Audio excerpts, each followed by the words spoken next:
Hey everybody, welcome back to the channel. HTM here with kind of a different video today. We're checking out Veteran Maelstrom Arena, this time on the solo Magicka Templar build. Now keep in mind, this is a 1-bar build for the Magicka Templar class, so no, this is not going to be an intense scoring, flawless run. This is basically just a trial to basically show that you can complete VMA on a 1-bar build if you want to. I've completed VMA a few times before. It's been a while though, so I don't remember all the mechanics. This is going to be an interesting challenge, I think. But the build is solid. I'll have a link for it in the description. For today's video, I just wanted to dive into VMA and see if it was possible to complete this arena on a 1-bar setup. Spoiler alert, it is possible, so I'm going to go through all the details with you in this video. Basically, round by round, I'll break down what I'm doing to complete this content with, again, just 1 bar on a Magicka Templar. So as far as the first arena, this is the easiest. It has just basic Daedra mobs that you need to fight through, and then a fairly easy boss. Not a lot of mechanics here at all. Just so you're basically getting used to the waves of spawn, that whole concept of waves and rounds coming in. So this is a good opportunity to practice, especially on normal Maelstrom if you need to get used to it. And then you can sort of move on to Veteran when you're ready. Speaking of that boss, here is the final round boss. Maxus the Many. Doesn't have a lot of hit points that you need to worry about. So this build, even though it's a 1-bar setup, it can pull some pretty good DPS and get through the boss fairly quickly before any of the more difficult mechanics show up. So I'm making sure that I just have my Elemental Drain on. I'm making sure I have Wall of Elements as well as Vampire's Bane. And then it's just sweeps, sweeps, and more sweeps, and he goes down, and that's Arena 1.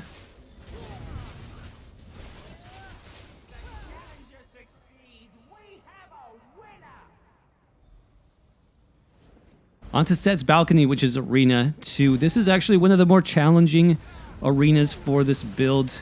The reason why, I think, is because there's just not a lot of enemies in this arena, and for the Magicka Templar really to survive and excel, you need a lot of enemies to hit, because of course your main spammable ability, Puncturing Sweeps, heals you as you do damage. So essentially the more enemies you have stacked up, the more health that you're going to get and the easier it is to stay alive. So you can see here I'm taking actually some pretty strong damage to my health because there's just no enemies around. I'm just taking the bleeds from those blade attacks. Those blade attacks can be paused, by the way, if you hit the lever. So that is a strategy, but more often than not, you just want to try to get close to the enemies and just damage them because that's going to heal you through the damage. We also have very good survivability the way I've set up this build through some of our sets. We have really strong damage mitigation, so you won't take a lot of damage on this build, but if you neglect your health, then you definitely can die here if you're not careful. Now, each round in this arena is pretty similar. All the mobs are similar. You do need to watch out for the spheres, though. They do have some pretty strong attacks. And eventually you'll start seeing these Centurions. They don't do a lot of damage, but they do have quite a larger health pool, so they'll soak up some of that damage. You want to make sure you get your Elemental Drain on them if you can. So on to the final round. We have 3 Centurion champions. These don't have a lot of health compared to other bosses in other arenas, but of course there is 3 and you get them all at the same time. Now, the main mechanic here is that after they take a little bit of health, they're going to have a damage shield. They're going to basically shut down, and then another Centurion is going to activate. So what I like to do is I try to stack them up as much as I can. You can't always stack them all 3 on top of each other, but if you can at least get 2 to stack up, you can like drop your ultimate, and you can get a good amount of DPS going at the same time. That's kind of my strategy as far as that one goes. On to the third arena, the Drome of Toxic Shock. This is one of the easier ones I find. You have fairly easy enemies. You have these Lamias that do some poison damage, some shock damage, which is not too bad. So all the basic mobs are not bad. You will have these Queen's Pets, which have a lot more health and can damage you with those shock AoEs, so watch out for those. But as usual, we're just going to drop down those AoEs like Wall of Elements as enemies spawn in. As soon as you see them pop up, hit them with your sweeps. Queen's Champions, you do want to watch out for these guys. They're basically Stam Sork clones. What's really hard is that uppercut ability. It's hard to see it especially when they're in that lightning form. So watch out for that. And then Stranglers. Make sure you're getting down the Stranglers. I like to hit them with a Vampire's Bane and a Wall of Elements. Just the combination of those 2 dots will take them down. As far as the Queen, not really a tough boss battle in terms of other things that we see in this arena. So as usual, make sure you have your Elemental Drain to make sure you're doing as much damage as possible. Get her lined up in your ultimate. Once she gets about 50 or 60%, I like to drop that Destro Staff ultimate, keep my sweeps up, and pretty much the combination of all that damage at once should put her down fairly easily.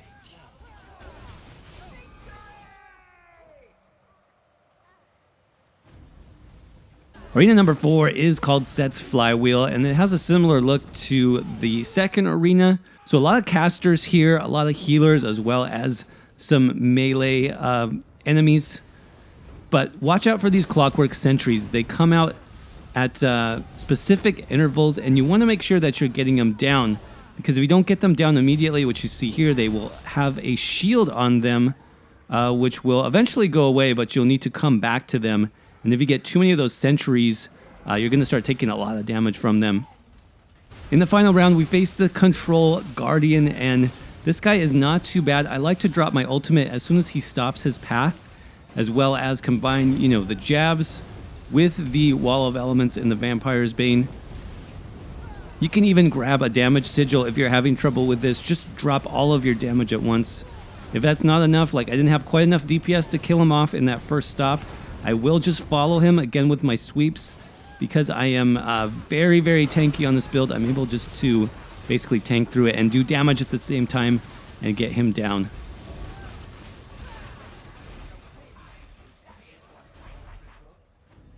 The Rink of Frozen Blood, and this is where things start to get a little bit more challenging. I think just some of the mechanics here are rougher, and the enemies just seem to hit harder. Now, keep an eye on these Troll Breakers. They spawn in the middle, and they will randomly go to one of the 3 ice floats, and you need to kill them, otherwise they will destroy the ice float. Basically, the way that works is if you're standing on the ice, you're all good, you're not going to take damage, but when you go out into the water, then you take damage. So you need to make sure you stop those trolls as soon as they spawn in. Now, my secret for doing that on the Magicka Templar is to slot Toppling Charge. Toppling Charge is both a gap closer and an interrupt, so I can go from one little island to the next with that gap closer, and I can interrupt his channel at the same time, making sure he doesn't break the ice. Of course, drop your ultimate whenever you get it up. When you have a group of enemies like this, you can just gap close to the next island, drop your ultimate if you have it, and your AoEs as well. You see there's another troll, I'm just going to gap close, instant stun, and then a couple sweeps will take care of it. So that's a really nice combo on this arena. Once we get to the later rounds, we're getting more and more difficult enemies and more of them. We now have the Frost Atronachs, which have a lot of health and hit for a lot of damage. Watch out for that. Block if you need to. And then make sure you take care of these casters as well. The casters really do a lot of damage. You should get a second Atronach as well as some more trolls. Make sure, again, you're stopping the trolls with that Toppling Charge to make sure all of your islands stay put. Fourth round, we now have some giants in the mix. These hit even harder. They can stun you. I have another troll up, so I'm going to actually gap close to him on the other island and then bring everything here. Drop an ultimate so I get both giants down. You can see I'm taking a lot of damage from those casters. I can't hit them as well because I don't want to go in the ice because I'm going to take even more damage there. But eventually I get the giant down and the casters die to some of my AoEs, so that's good. I'll just jump across and finish off that last troll. And here we are to the final round with Runa. And this is a tough fight. Some of the mechanics here are difficult as well. So you'll start off on one of the main islands. Make sure you handle any trolls that spawn and do damage to Runa. Once you get her down about 15 to 20% health, expect that she's going to do that AoE attack followed by a pounce or like a leap that destroys one of the islands. Now, there's no way to interrupt or stop that, so you just have to know it's coming, and you have to move on to the next island. That's basically how it works. So I went ahead and transitioned to the next islands. I'm going to maintain my AoEs on the ground, make sure she has Elemental Drain as well as Vampire's Bane. Drop an ultimate here for even more damage, and this is getting really, really close. I don't have a heal, so I'm just heavy attacking because I am running a damage shield glyph, so that's going to shield me temporarily. And then as soon as they get to my island, then I can go back into sweeps, and it's all good because, again, I'm getting healed from all of that sweeps damage. So I do get it in control eventually, and I'm able to maintain my health and get her down. So not too bad there.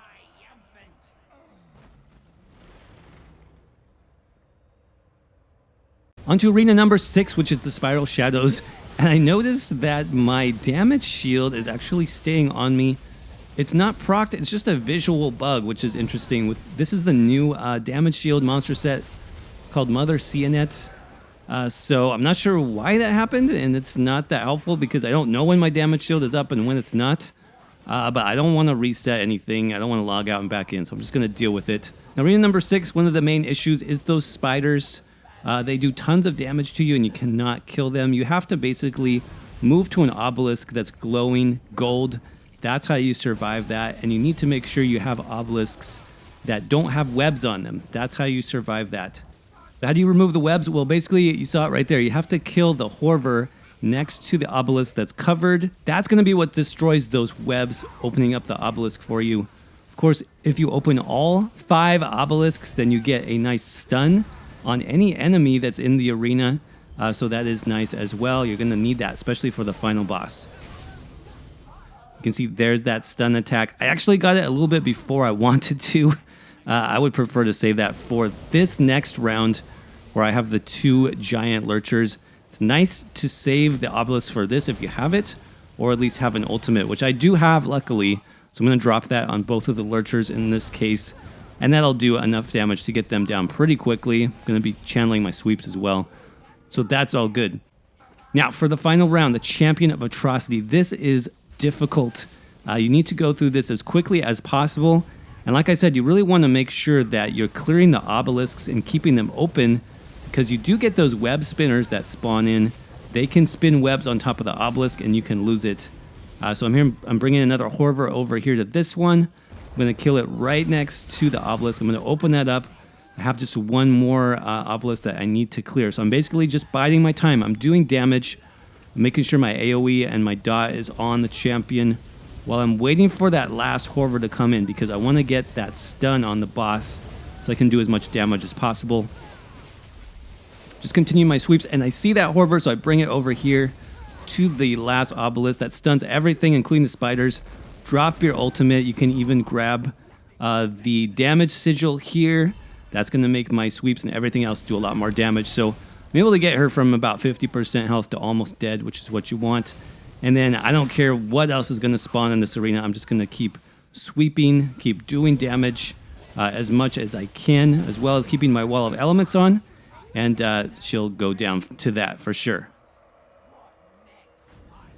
Arena number 7 is the Vault of Umbrage, and this is where most people die. I did die to a flower in this round, spoiler alert. It's just, sometimes it just happens randomly.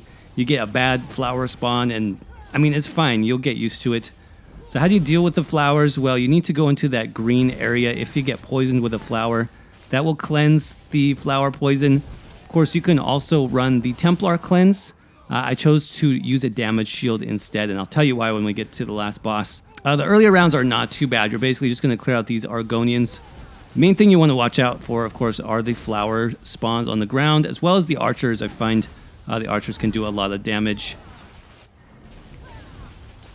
Now, every once in a while, your screen will turn this greenish color, and that's because you have a venom caller that has spawned on the ground. And basically what the venom caller does is they will make all of the flowers pop up faster and do more and more AoE. So you need to get the venom caller down. That should be your priority. As soon as you see your screen turn that shade of green, look for a venom caller on one side of the arena and kill them off. There's another one right there, so I'm going to get them right away. So we have more Nyx Hounds. I'm not really going to worry about them. Just group them up. Watch out for the Wamasu here. This is actually what kills me later on, because it can do tons of damage, especially when you're close. If you get hit by all of those AoE attacks, that is not good. So watch out for that. Try to get that down as quickly as possible. Round 4, we've got more Argonians, more archers, another Venom Caller. I'm going to Of course, prioritize the Venom Caller and then the archers. Same thing here, more Argonians and archers. I'm going to get them down. And then this is tricky when you have the 3 archer spawn. A little tip here if you're struggling is you can use the defensive sigil, and all of those arrows will actually damage the venom shots. They'll damage the archers instead of you. So that's a really nice opportunity to use that defensive sigil. If you're just kind of learning it and you want to use sigils, I would use it there.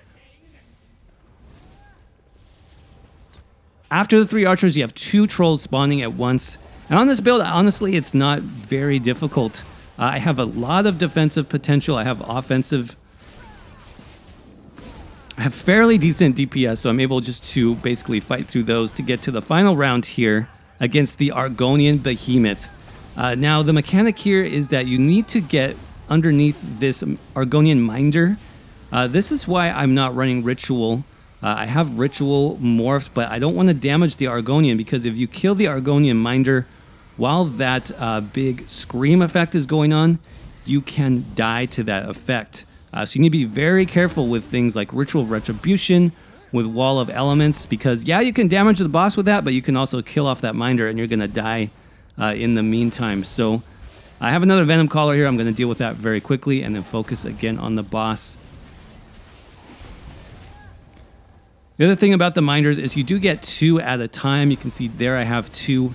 So what I try to do is kill the one that's next to the Behemoth, because again, I don't want to kill off both Minders. I want one still alive, and I don't want to damage it with any AoEs or with my sweeps or something like that. You can see I almost killed off the Minder there, barely able to stay within its shields. And then once that scream attack ends, then I can kill it off and then just go full burst mode. Make sure I have my ultimate, drop that. Make sure I have Wall of Elements, lots of sweeps. I make a few mistakes here. I don't have my Elemental Drain on, for example, so I could be killing this boss a lot faster. Watch out for that splash attack, but just keep doing damage. That's the key, and then the boss will go down.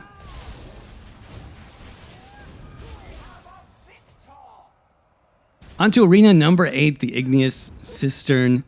A couple of tips here is 1, the warding stones. You need to basically destroy those to damage some of the enemies here, especially in the later rounds. When you destroy those stones, you'll get a nice stun off on the enemy. So like in this case, you can damage the stone and then you can stun this Infernal Destroyer. You don't need to, you can still do damage without it. That's just a little trick there.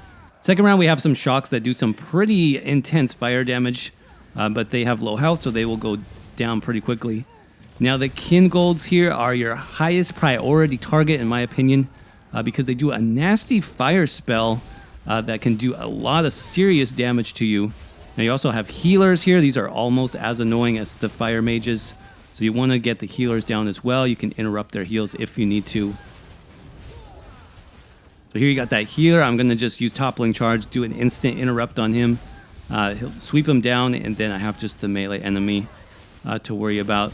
More enemies over here, so make sure you drop your AoEs. Watch out for those uppercuts from the melee enemies. Those can stun you and can do quite a lot of damage. Now, round 4 is basically a mix of everything, and this is where you really need to stun those casters. You see I had the Fire Mage. Here's a second Fire Mage I need to stun with Toppling Charge, get them down. I have a healer in the back as well. Gonna get that healer down, more melee enemies. Make sure I drop down my Wall of Elements to deal with those guys, and then sweeps. Pretty easy stuff here. And then we're on to the Flame Knight. So this is kind of a precursor to what the final boss battle is going to look like. Again, we have the Warding Stones, so you can destroy those to stun the Flame Knight and then get some nice pressure on it. Watch out for the Standard, because that does a lot of damage, and the Flame Knight can chain you into that, in fact. But the Flame Knight should go down pretty quickly as well. On to the final boss here in arena number 8, and this is where I actually die because I'm not paying attention. You can see there's a Flame Mage over there in the corner. I do the Toppling Charge, but a little bit too late there. I'm taking tons of flame damage. You can see over 20k.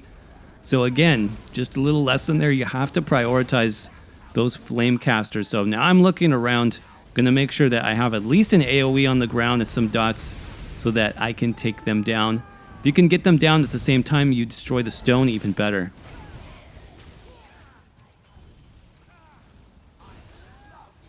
So with all 3 stones destroyed, you do get a nice long stun at the boss, which is great for Templar because that means you can go into melee range, do your thing without worrying about taking too much damage. I'm going to go up to the stones. I'm going to put on my Elemental Drain, put on Wall of Elements and Vampire's Bane, and try to get them all down.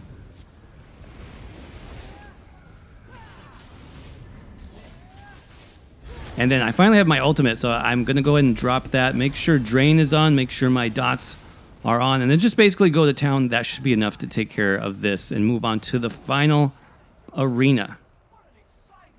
So lots of mechanics to talk about on the final arena. One, of course, would be the Golden Ghost. You need to pick up the Golden Ghost. If you don't, it's going to empower the enemies to hit harder. And if you grab 3 of those ghosts yourself, you then get a nice synergy that stuns all the enemies in the entire arena. So that's really nice. You can see I have 3 Spectral Ghosts right now. I'm going to trigger that explosion on the big crematorial guard here, which makes it super easy to pass round 1. If not, you'll need to kind of just strafe, basically go around in a circle so you avoid those fire AoE attacks because they're quite strong. Here's where I really like toppling charge, is basically if a ghost is close to an enemy, I'm going to charge into the enemy and then roll through and get to that ghost pretty quickly. There's another guard. I'm just going to ignore it because I want this ghost, so I'm going to charge to the next one, grab it, and then I have enough for my Spectral Explosion. The rest of the rounds are basically the same until you get to round 4, and this is where you have a new mechanic where you'll have some enemies come down to this Daedric symbol in the middle. You must kill them because if they have too much time, they'll summon another major boss, giant skeleton boss, which can be quite difficult to deal with. So I'm going to prioritize those. You can see that it's coming down again to the center. I'm going to make sure that I gap close to that enemy and then kill them off right away. In round 5, we see more crematorial guards. I'm going to grab another ghost, and then you should get the mini-boss here, which is the Ash Titan. Not a lot of health, luckily, on the Ash Titan, so if you grab a offensive sigil and drop an ultimate, that should be almost enough to take care of it. You can see I'm getting stunned a lot here, but I do have my Drain on, I do have my dots and my ultimate, and that should be enough to take care of it with just a couple extra sweeps. So that really is not too bad if you time everything right.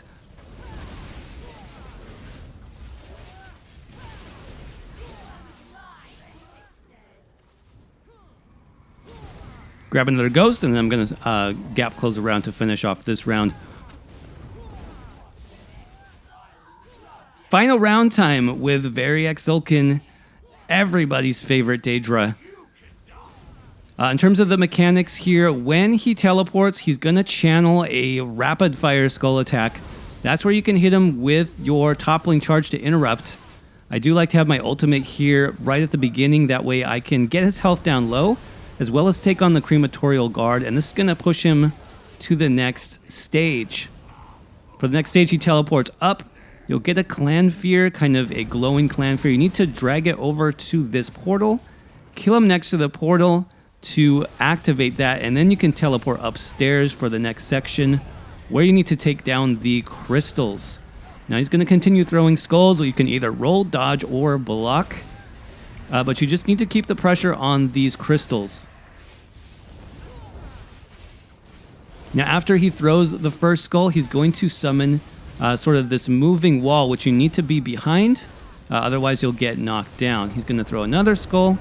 You either need to dodge or block that, and then continue focusing on the crystals. You may need to shift to one or the other. That's totally fine. You just need to keep attacking one of them so you're doing damage all the time.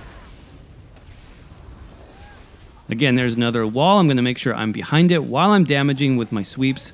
I don't quite get that one down. That's fine. I'm going to shift to this one because it's closer.